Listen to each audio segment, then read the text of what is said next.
Bonjour, je suis Nina Barona, Louise Legault, au point de départ, qui a fait un ACV. Moi, je n'ai pas le même vécu que Louise Legault, mais j'en ai parlé souvent. Bon, j'ai de l'autre planète, Nina Barona, la constellation de Centaure, planète Saturne. Puis il paraît que j'étais la première déesse. J'ai aujourd'hui un peu de misère à accepter ça, mais il paraît que c'est vrai. Mais c'est pas parce qu'on a été quelque chose, on l'est plus, parce qu'il y a une détérioration qui s'est faite, des mutations génétiques, des mutations au niveau de l'esprit aussi.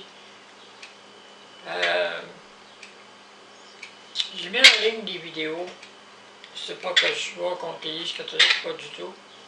C'est juste que l'Église ne dit pas tout le temps tout, parce que l'origine des vies, tout le monde le sait, ça ne vient pas de la Terre. Ça vient de l'espace. Ils voient les astéroïdes qui tombent, ils les ouvrent, puis ils trouvent la vie dedans. Pourtant, l'astéroïde est en feu quand il tombe. Alors, ils prennent un aquarium, ils mettent des gaz comme au point de départ qu'il y avait sur la Terre, de l'hélium, du CO2, toutes sortes de gaz, puis ils passent un arc électrique là-dedans, ils fabriquent des cellules. Alors, il faut comprendre que la notion de Dieu, c'est pas le Dieu de la Terre. Oui, il aime la Terre, parce que la Terre est une planète précieuse. Mais c'est un Dieu qui dépasse la connaissance qui était donnée aux humains. Bien sûr, la Bible est faite pour les humains. Elle n'est pas faite pour les êtres de l'espace. Dans l'espace, ils ont d'autres livres sacrés, sur d'autres planètes. Il y en a aussi comme sur la Terre. Puis il y en a d'autres, des plus grands livres qui sont pour les sages, des grandes galaxies, puis des mondes galactiques. Donc, le Dieu de la Terre, c'est un Dieu soit qui totalise tout ça, ou qui fait partie d'une partie d'un grand Dieu encore plus grand que lui encore, qui serait une sous-partie d'un Dieu encore plus grand. Ça reste que Dieu est un, donc il n'est pas désuni. Mais ça c'est une partie, comme Jésus, c'est une partie de Dieu. Mais que le Dieu de la terre serait un Dieu qui ferait partie d'un grand Dieu immense. Évidemment, je ne mets pas les vidéos pour que tout le monde ait peur des extraterrestres. Parce que déjà, entre nous autres, quand on est de notre race, de notre ethnie, on a peur des autres. De notre religion, on en a peur. Tout ce qu'on ne connaît pas, on a peur de ça, puis on s'invente des histoires, puis on se fait des peurs épouvantables. Tout le monde aime ça, se faire des peurs. Puis s'inventer des histoires, puis se faire peur avec ça. Mais moi, je vais vous dire une chose. Jésus, je l'ai dans mon cœur. J'entends pas de voix, là, puis c'est pas... On m'a médicamenté parce que j'en savais trop. Évidemment, on m'a emmené dans des départements de psychiatrie, tout ça, puis on m'a drogué, puis tout ça. Mais ça n'empêche pas le vécu, ça n'empêche pas ce qu'on a vécu dans l'éternité. C'est pas parce qu'on est drogué, on a moins l'esprit à exposer des choses, mais ça ne veut pas dire qu'on est complètement déconnecté de la réalité. Déconnecté de cette réalité-là, qu'on est entouré de galaxies, de mondes extérieurs où il y a de la vie. La vie exactement comme ici peut-être être rare, mais de la vie différente, il en pleut beaucoup, qui est adaptée à des mondes différents. On voit par exemple pas loin des volcans où ça bouillonne de sel et de trucs salés. Il y a de la vie, des bactéries là-dedans, alors qu'on n'aurait jamais pensé qu'il y avait de la vie là-dedans. Ça bouillonne, puis c'est du sel. Il y a des places, c'est impossible que la vie soit là, qu'on en trouve. Qui lui ressemblent à la nôtre, mais il y a d'autres vies qui ne lui ressemblent pas aussi. La vie, par exemple, sous forme de feu, la vie sous forme d'ectoplasme, transparent. Des êtres transparents, plats, transparents.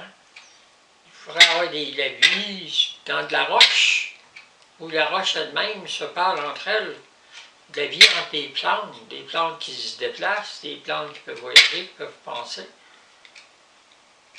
C'est un monde très complexe, la vie ailleurs. Mais je vais vous dire une chose. Dans l'Église, Jésus me dit une chose importante à dire, que le pape a fait des voyages extraterrestres. C'est tenu secret, il en a fait. C'est Jésus-Christ lui-même qui me le dit. Il ne veut pas que j'en parle vraiment parce qu'il me dit ça pourra faire du tort à l'Église de partir un camp pareil, mais il me dit oui, il a fait un voyage extraterrestre. Il a été dans des vaisseaux des aliens, des extraterrestres. Puis probablement il y aurait même un vaisseau à lui avec peut-être au Vatican quelqu'un qui est d'origine mixte extraterrestre et humain qui serait capable on pourrait dire, mettre en marche le vaisseau qui serait actionné après, téléguidé par les extraterrestres pour aller dans des lieux précis de religion de l'espace, où lui-même serait un grand prêtre de grande religion de l'espace. Il faut penser que la prêtrise ne s'arrête pas à la Terre. Elle s'en va dans les cieux aussi. Les extraterrestres aussi ont des prêtres, ils ont des gens haut placés. Puis que toutes les questions de l'univers, ça regarde la religion partout. C'est pas juste une question de gouvernement. Oui, il y a des gouvernements dans l'espace, mais la religion occupe une place importante, c'est Dieu. Puis que finalement, le grand Dieu serait en quelque part. Ce serait possible même que François ait vu Dieu en personne. Jésus aussi, il l'aurait vu en personne, assis sur son trône, en quelque part, où il aurait été téléchargé dans un lieu pour qu'il le voie. Alors, c'est des choses importantes à dire, mais ça ne remet pas rien en jeu. Ça ne change rien. Ça ne fait pas peur au monde. C'est juste dire, bon, ben toi, tu inventes des histoires. Non, je n'invente rien. Pourquoi j'inventerais des histoires qui ne servent à rien finalement? Parce que ça ne changera pas rien. Continuez votre vie comme vous le faites à tous les jours. Concernant moi, ben, je suis un extraterrestre. Et anciennement, les extraterrestres, c'est des anges. Pourquoi la différence entre un extraterrestre qui travaille pour Dieu ou un ange qui est de Dieu? Il n'y a pas une grosse différence. Parce qu'à force de travailler pour un Dieu, un extraterrestre, tranquillement, il y a des mutations, puis tu changes en ange. Puis un jour, évidemment, la chair peut changer d'apparence, devenir plus lumineuse.